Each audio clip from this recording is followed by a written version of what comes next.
Proses pendistribusian ini dilakukan oleh Komisi Independen Pemilihan Aceh Tengah dengan menggunakan truk kol diesel untuk menuju ke 14 kecamatan di Aceh Tengah dengan pengawalan ketat dari pihak kepolisian.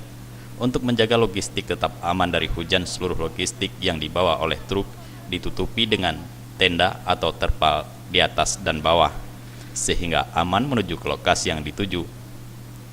Ketua KIP Aceh Tengah Yunadi HR mengatakan bahwa logistik pemilu 2019 dipastikan akan sampai ke seluruh kecamatan pada sore Selasa 16 April 2019.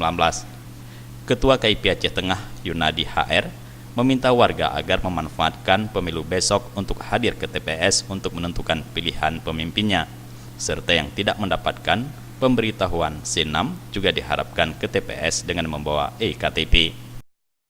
Tadi pagi hujan, tapi hari ini udah terang nih, udah gak ada problem mudah-mudahan. Dan sampai saat ini belum ada informasi bahwa ada kendala. Dari Aceh Tengah, Tim Liputan Aceh TV melaporkan.